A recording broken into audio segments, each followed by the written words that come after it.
나니야 나라 이야기. 사자와 마녀와 옷장. 3장 에드먼드와 옷장.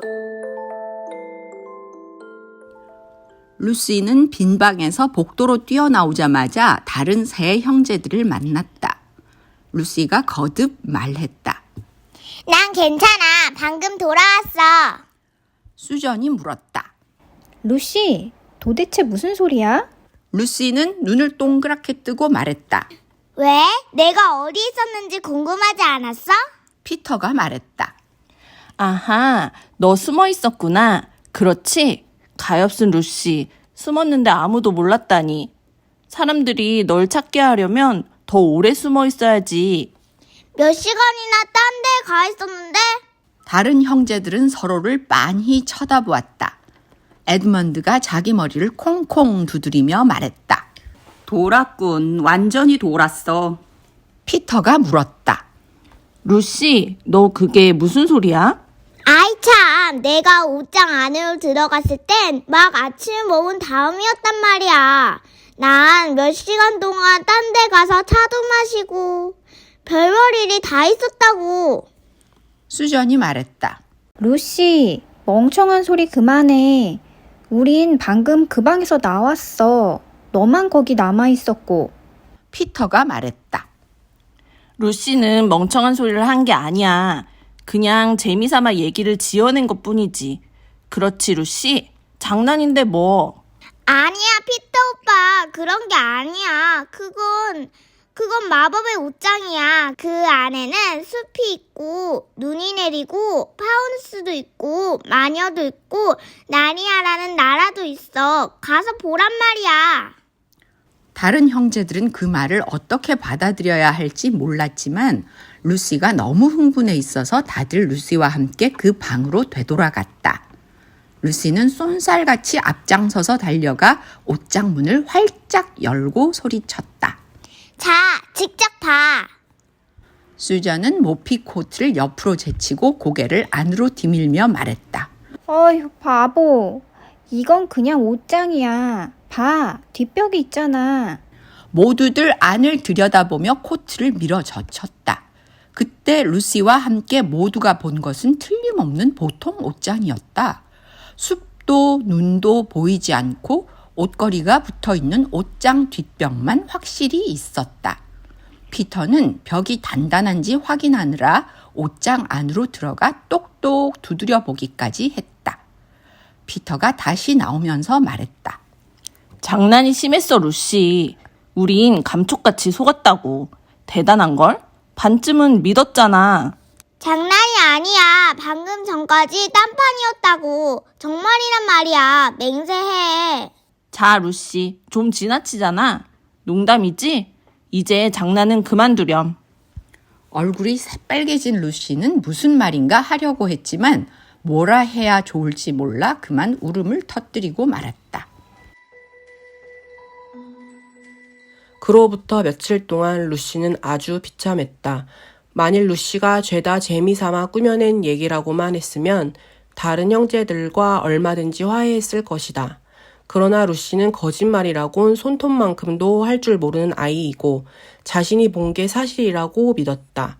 그래서 장난이라고 말할 수 없었다. 다른 형제들은 루시가 말도 안 되는 거짓말을 하고 있다고 생각했다. 그 때문에 루시는 몹시 슬펐다. 큰 오빠와 언니는 별뜻 없이 그랬지만 작은 오빠만은 분명히 악의가 있었다. 에드먼드는 루시만 보면 온 집안 벽장마다 또 다른 새로운 나라들이 있냐고 놀려댔다. 더욱이 요즘같이 즐거워야 할 때 그러지 못한 것은 여간 속상한 일이 아니었다.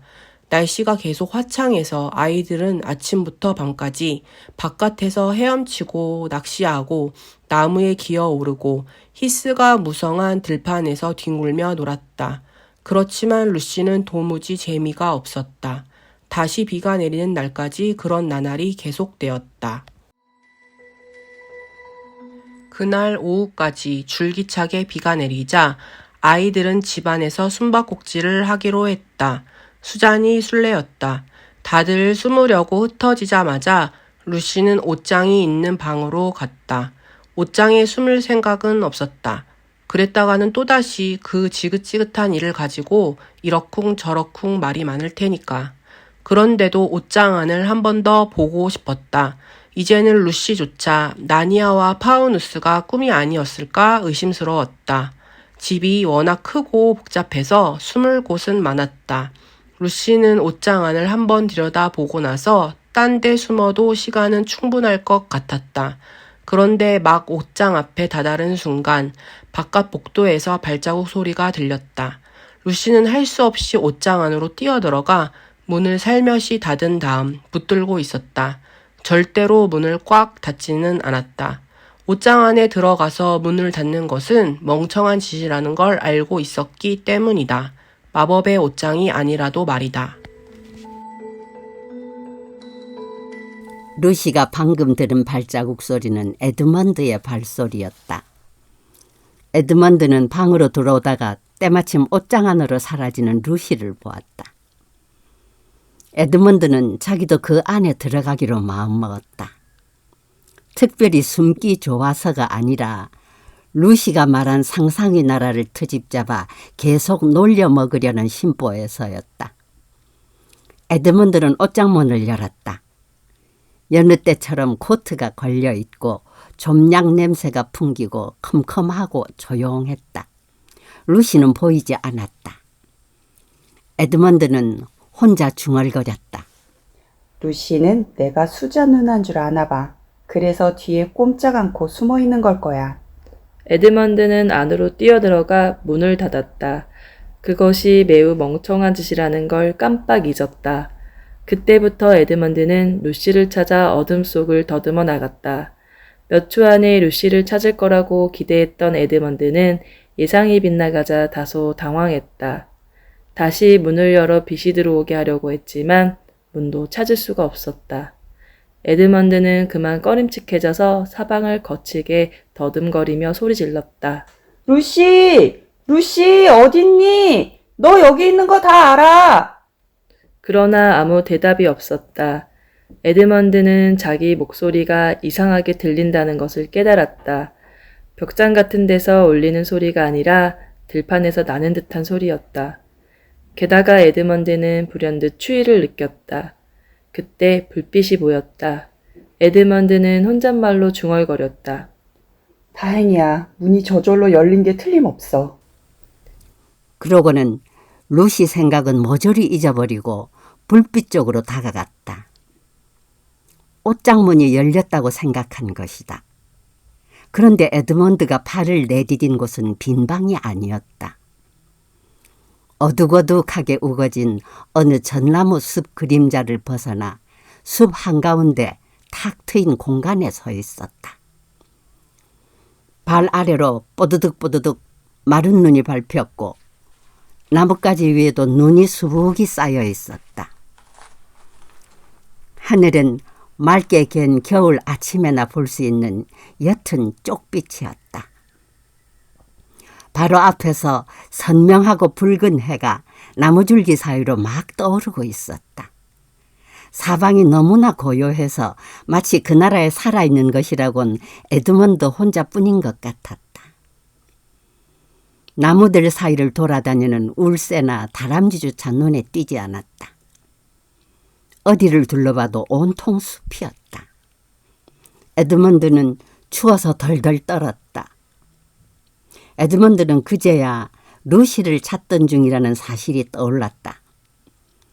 그와 더불어 지금 현실로 밝혀진 상상의 나라를 가지고 루시한테 얼마나 심술궂게 굴었는지도 떠올랐다. 에드먼드는 루시가 틀림없이 근처 어딘가에 있을 거라 생각하고는 큰 소리로 외쳤다. 루시! 루시! 나도 왔어! 나야, 에드먼드! 그러나 아무 대답이 없었다. 에드먼드는 루시는 요즘 나 때문에 화가 나 있는 거야. 하고 생각했다.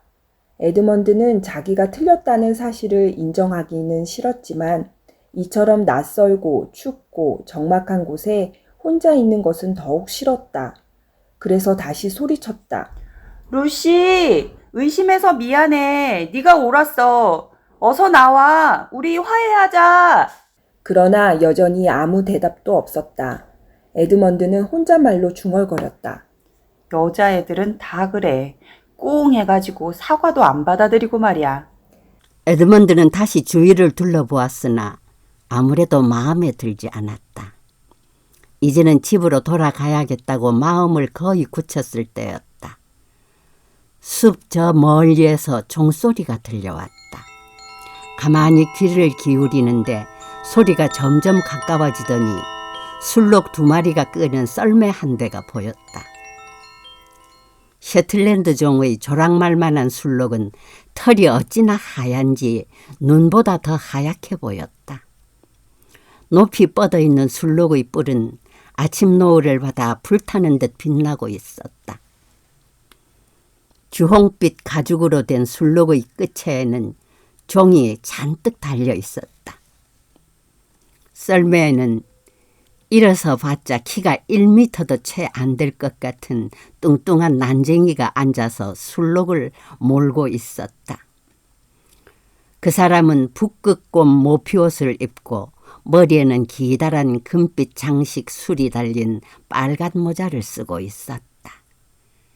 난쟁이의 무성한 수염은 무릎까지 내려와 담요노릇을 제법 톡톡히 하고 있었다. 그런데 난쟁이 뒤로 썰매 한가운데 아주 높다란 자리에는 완전히 다른 사람이 앉아 있었다. 에드먼드가 이제까지 본 여자 가운데 가장 키가 크고 덩치가 어마어마한 여인이었다. 그 여인도 목까지 올라오는 하얀 모피옷을 입고 있었는데 오른손에는 길고 곧은 황금빛 마법의 지팡이를 들었고 머리에는 금관을 쓰고 있었다. 여인의 얼굴은 새빨간 입술만 빼고는 그냥 창백한 정도가 아니라 흰 눈이나 백지장 같았다. 어떻게 보면 아름다운 얼굴이었지만 매우 오만하고 차갑고 섬뜩한 분위기를 풍겼다. 썰매가 에드먼드 쪽으로 휙 다가왔다. 종이 딸랑딸랑 울리고 난쟁이가 채찍을 휘두르는 가운데 썰매 양옆으로 눈발이 휘날리고 있었다. 썰매는 더할 나위 없이 아름다웠다. 여인이 말했다. 멈춰라! 난쟁이가 너무 갑자기 고삐를 잡아당기는 바람에 순록들은 그대로 바닥에 주저앉을 뻔했다. 순록들은 이내 자세를 추스린 뒤 재갈을 우두둑 우두둑 씹으며 숨을 몰아쉬었다. 차디찬 대기 속으로 뿜어져 나오는 순록들의 콧김이 마치 연기처럼 보였다. 여인은 에드먼드를 매섭게 쏘아보며 물었다. 그런데 넌 뭐냐? 에드먼드는 다소 어색하게 대답했다. 나는 에드먼드예요. 에드먼드는 자기를 쳐다보는 여인의 눈초리가 싫었다. 여인은 얼굴을 찡그리더니 아까보다 더 험악하게 쏘아보며 물었다. 그게 여왕한테 하는 말버릇이냐? 용서하세요, 여왕폐하. 몰랐어요. 나니아 여왕을 모른다고? 참. 이제부터는 똑똑히 알게 해주지. 그건 그렇고 다시 묻겠는데 넌 뭐냐? 여왕폐하, 도대체 뭘 물으시는 건지 모르겠어요. 저는 학교에 다녀요. 아무튼 지금은 방학이라서 안 다니지만요.